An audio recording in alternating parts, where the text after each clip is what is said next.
Образовательный центр, муниципальный. Қандай саңыздар, жастырасың ба? Қандай?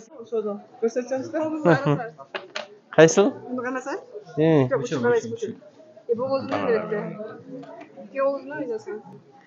Так. Қандай?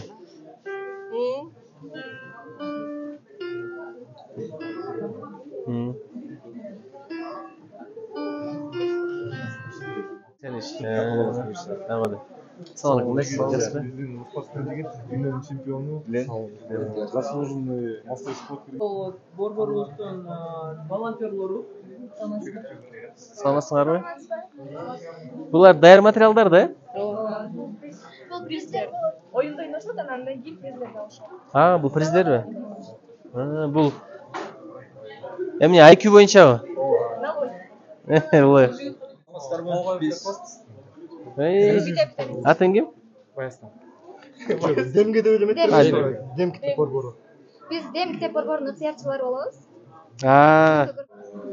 Легкая атлетика, дзюдо, греко-римский борьба, ушу сыяктуу спорттор элге окуушуларга кызмат бар. Жардам бере турган.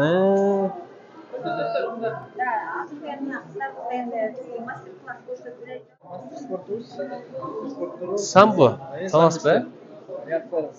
Бул жакта дзюдода күчтүү болчу го. Барбы дзюдода? Кандайсыңар, жактырасыңарбы? Каратедо, мен да карате менен машыккам. Да, отлично. Умирсиз дебейсиз. Чемпион мира. Каныбек. Жети Азиядан алып келген, 9 жылдан алып келген медальдарыбыз. Жакында эле болду. Бул эми сезон 4,5 миллион сомдун тегерегинде акча. Ушу караколдун спортсмендердин жетишкендиктерине бөлдүк да. Негизи биздин шаарда караколдун бул бир спортсмендин баягы немеси да, сыйлыгы 70 000. Мастер реслинг деген таяк тартышпы? Таяк тартыш. Таяк тартыштан бул балдар кыздар. Ким, сизби? Айлан. Эчи, ондай деп ойлобойт сизди бирөөчү. Молодцы. Жылдын жыйынтыгы 4,5 миллион бердик. Бизден эми бир шаардан 5 олимпийский участник бар. Бирөө 4,5 чейин жеткен. МЧС? Чыгарса. Балдар аскери патруль. Балдар тербелобу? Шаар боюнча 2018-жылы түтөлгөнбүз биз.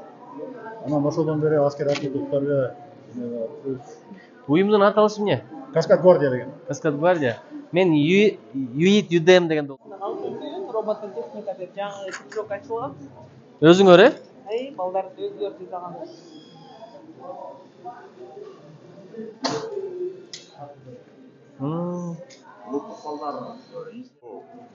Түтөтүп, ар кандай жагдайлар неме кыйынчылыктар болуп, ошого деген интенсивдүү деп ушундай талча эле ойлоп табылган.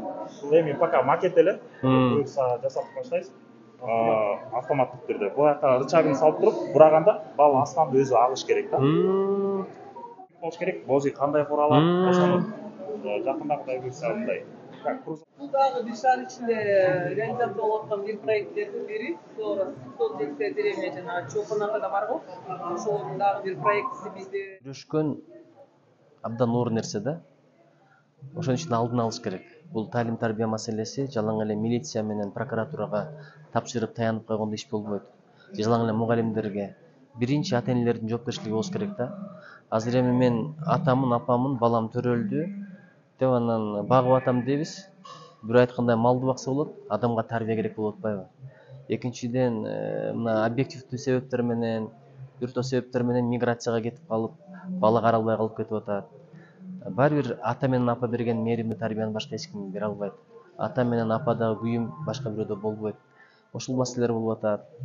Өзүбүз бул жакта болсок деле той топур менен алек болуп, отуруштар менен алек болуп, жеке өзүбүз менен, сотка менен, сериал менен алек болуп бала каралбай кетти. Ошон үчүн эгерде азыркы муун жакшы болсо, бул биздин жакшылыгыбыз эмес, биздин аталардын, апалардын жакшылыгы. Кийинкилерде кемтик болсо, бул биздин кемтигибиз да, анткени тарбияны берген бизбиз да. Ошон үчүн бул абдан комплекстүү маселе. Чоң бир стратегиялык пландын негизинде ырат иш алып барбасак, мындан өткөн маанилүү иш жок, мен сизге айтарым ушул. сурооңуз барбы? Бияка келген максатыбыз иштерди алып барып жатасыз. Бүгүн 2 максат менен келдик. Мектеп окуучулары шаар боюнча топтолуптур. Мектепте деле бир топ көйгөйлөр бар, социалдык көйгөйлөр. Ошол эле бир зомбулук маселелери бар экен, бөлүнүп жарылуу, мушташуу, анча-мынча бир туура эмес жолго түшүү маселелери бар экен. Ошого эми ага катары, замандаш катары, эл өкүлү катары ой пикирибизди, санаатыбызды айталы деп келдик. Бул абдан жакшы иш-чара. Уюштуруп аткандарга чоң рахмат айтабыз. Экинчиден, Жашыл Кыргызстан деген жогорку кеңештин долбоору бар. Кыргызстанды жашылдандыруу боюнча президенттин жашыл мурас деген идеясы бар. Ошонун алкагында бак отургузганды келдик. Ал акцияны да азыр аткарып келдик. Андан тышкары бүгүн көргөзмөнү көрдүк. Спортсмендер бар экен. Ошол эле Кызылай коомунда адамдарга кандай жардам бериш керек, кырсыгуучурунда ушул боюнча тренингдер, сабактар болуп атыптыр. Кол өнөрчүлөрдүн эмгектерин көрдүк. Айтор ушу кичинекей аянтчада жаштар арасындагы кара колдоо жетишкендиктерди көрүп абдан кубандык да. Анан негизгиси ошо эл аралап, азыр эл менен жолуга турган учур, кабар алганы, кандай көйгөйлөр бар билгени, учурдуу келсе көтөргөнү, чечүүгө көмөктөшкөнү келип отурабыз. Чоң рахмат.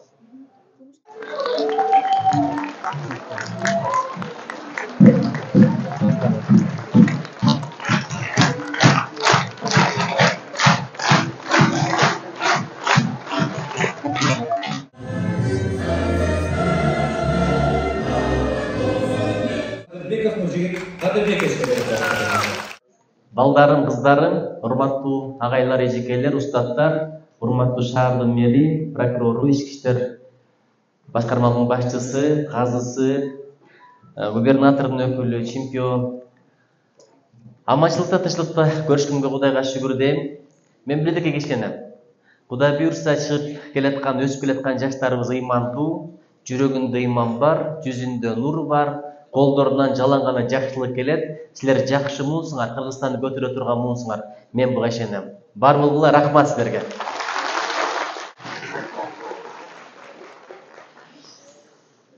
Эми азыр темаңар ушундай экен. Жалаң мындай зомбулук, проблема маселелеринде экен. Негизи кыргызда бир сөз бар. Жаманды айтпай жоёлу, жакшыны айтып жаялы деп. Кээде жакшы ой менен деле бир жакшы кино тартасың, жакшы спектакль коесуң, бирок адамдар жаман жагын эстеп калып, ошол жагын колдонот экен. Россиянын Бригада деген киносун уктуңар беле? Бригада деген киносу 90-жылдар аябай популярдуу болгон. Биз да жантыбыздан жата калып көрөт элек. Ошондо башкы ролдо Безруков деген ойногон. Туурабы? Азыр деле популярдуу актер. Ошол Сергей деген актер. Ушу кино чыккандан кийин ой, ниет жакшы болгон. Бандиттердин жашоосунун кандай экенин, аяк арман менен бүтөрүн, эч убакта бактылуу боло албасын көрсөтөлү деп тарткан, бирок адамдар аны утуп калып эле 4-төн 5-тен бирге болуп, бригада болуп бири-бири тоной баштаган.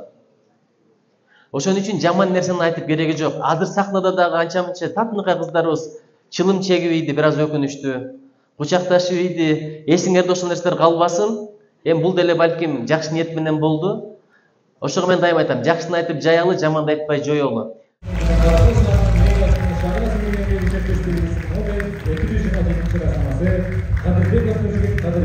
Каракол шаарынын өнүгүүсүнө коскон зор салым үчүн сыйланат. Каракол шаарынын кеңешине Каракол шаардык мэриясынын 2022 жылдын 23 декабрындагы номер 48 эскермеси.